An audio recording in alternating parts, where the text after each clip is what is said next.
James is calling from Walton, Kentucky on our line for independence. James, you're on the Washington Journal. Good morning, and I just want to say God bless America. But I'm so glad this is all over. But I'm worried how far this is going to take away our civil rights, because people are going to say, oh, now we need to have drones in every sky. And we could have caught him so much easier if we had drones canvassing the neighborhood. And then if it was black powder that they used in the bombing, they might say, okay, let's restrict all reloading powder sales and let's restrict all shotgun shell sales. What do you think about that? Well, why do you think that that's going to be necessary, James? Well, I don't know. It's just a lot of stuff on the Internet, people are pointing that out, that this might be part of a bigger agenda to further taking away our rights, that this might have been an inside job, that Blackwater operatives were seen at the Boston Marathon. It just really has me worried. All right, that's James in Walton, Kentucky. Next up is Kurt in Wilmot, Ohio, on our line for Republicans. Kurt, you're on the Washington Journal. Good morning. Yeah, I'm pretty much in agreement with what was previously just said. All anyone has to do is, anybody's out there listening, take a look and Google up Operations Gladio, Operations Northwoods, and I was watching Infowars.com just as this was beginning, and within about 3 minutes after them exposing all of the Navy SEALs who were standing at the finish line, within about 2 or 3 minutes, Fox and CNN both started to change their stories. Closing up they decided to present a possible suspect, and all the stories had to have changed. But I think this operation clearly shows just another false flag, much like Aurora and a lot of the other ones. And again, everyone out there, just Google Operations Northwood and Operations Gladio, and you can go to a .gov website and see 200 previous false flags. And I think this one has all the earmarks, particularly the big show that was put on with thousands of police running around all over town looking for one guy. That's all I had to say. That's Kurt in Wilmot, Ohio. On Twitter, we've got this tweet from Don Ritchie, who writes, "When did we vote to give police the authority to shut down a metro area and lock millions in their homes to catch one criminal?"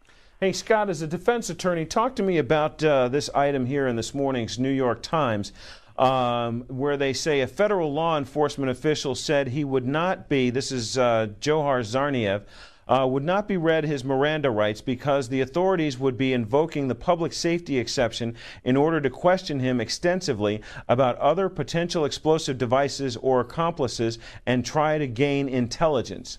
I don't agree with that. I think everybody should be given their Miranda rights. So if he's not given his Miranda rights, then can they can't use anything that he talks to them about in a trial should this case go to trial, correct? That's correct. And that's why I said that everybody should be given their Miranda rights. Even the ones that are down in Gitmo, all those people should have been given Miranda rights and everything else. All right. Because that's how America works. More tweets coming in at C-SPAN WJ. This one from Bill Beatty, who writes, "What we really saw was our government, paramilitary police, take over a city in the end. I was not impressed," he writes. Mike in Thomasville, North Carolina, on our line for independence. Go ahead, Mike. Yeah, I was calling. My concern is with the security of the event. With all the private security they have from Kraft International that was 20 feet away from where the bombing happened in the first place, and the fact that there are other bombs found up the road, this has actually come off the police scanners itself. There was not any suspicious packages. It was actually devices that were found, and they're not telling anybody about. And this stuff is all available on other sites, other media besides the mainstream media. I'm just wondering why you guys or the mainstream media kind of stays away from this stuff and doesn't actually report the truths that are out there. Next, we're going to go to George in Staten Island, New York, on our line for Republicans. Good morning, Joe. George, sorry. Hi, good morning. First, I would say I think it's unbelievable that a U.S. citizen is not being Mirandized on U.S. soil. The Fifth Amendment says no person shall be held to answer for capital or otherwise infamous crime unless on a presentment or indictment of a grand jury, except in cases arising in the land or naval forces or in the militia, which obviously this is not. You're setting an unbelievable precedent. It's horrible. Second, I'd like to say the fact that almost 400 people have been killed by U.S. and NATO planes in the past 3 days while they've been searching for these people in Pakistan. It's crazy. And third, I don't understand how anyone believes this. There's been 25 terrorist attempts since 9/11, and 23 of them, the FBI openly involves giving them the materials, the equipment, and then calling it off at the end. This goes through. You have special forces and soldiers all over the place. You have 1 million people being taken out of their homes. Nothing like this has ever happened in the history of the world, and people are okay with tanks rolling down their streets. This is unbelievable and unnecessary for one suspect. How anyone can take this, I don't understand, but we'll see what happens. Our next call comes from Dan in Georgetown, Massachusetts, on our line for Independence. Dan, you're on the Washington Journal. Thanks for waiting. Hi, thanks for having me on, and my condolences to all the victims at the marathon there.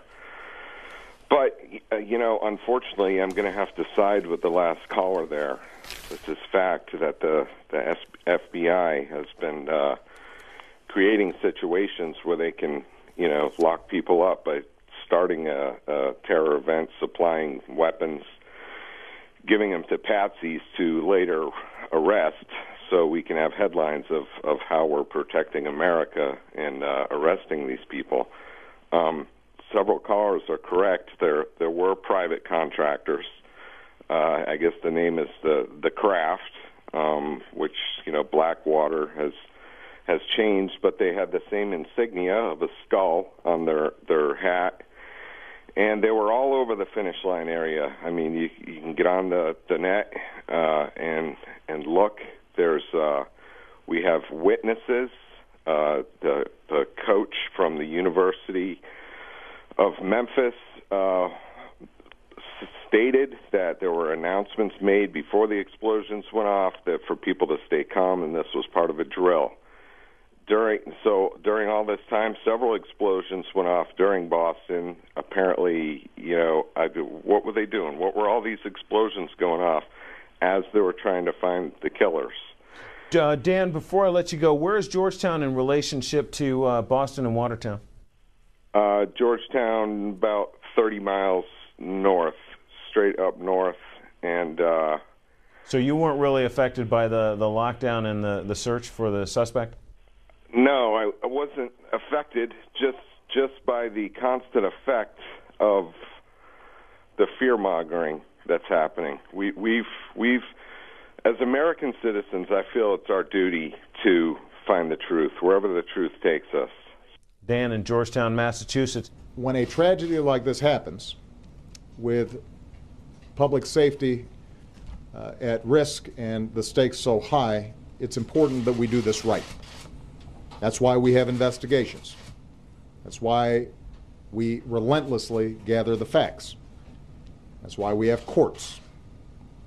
And that's why we take care not to rush to judgment.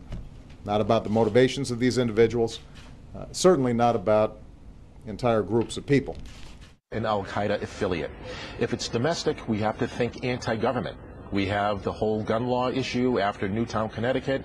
You've got certain radical groups that are on the rise. You have individuals who are lone wolves that don't really claim to be part of a group, but are very passionate about their viewpoints. Things such as constitutional, the restrictions of constitutional rights.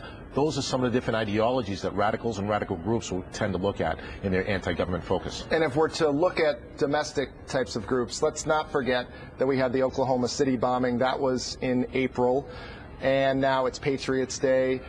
Could this be one of those hot button months, hot button times for those types of domestic groups? You have anniversary dates. You have iconic events such as the Boston Marathon, 4th of July. Those types of dates, times, events are very, very significant, and they mean something to people that want to send a message.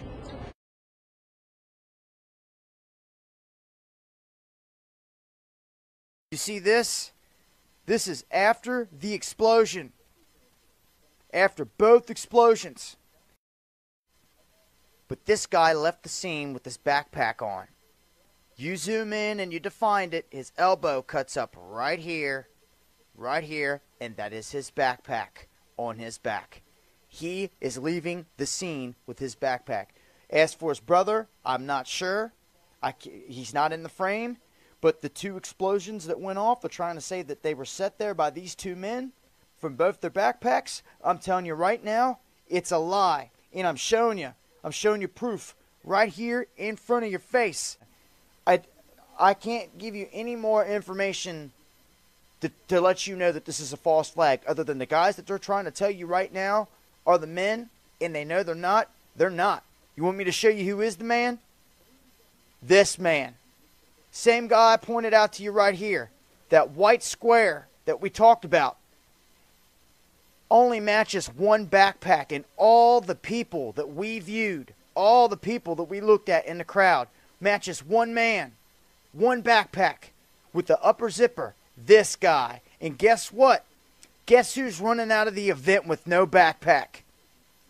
Blackwater, Kraft, these guys. They did it. There you go. How much more proof do you need?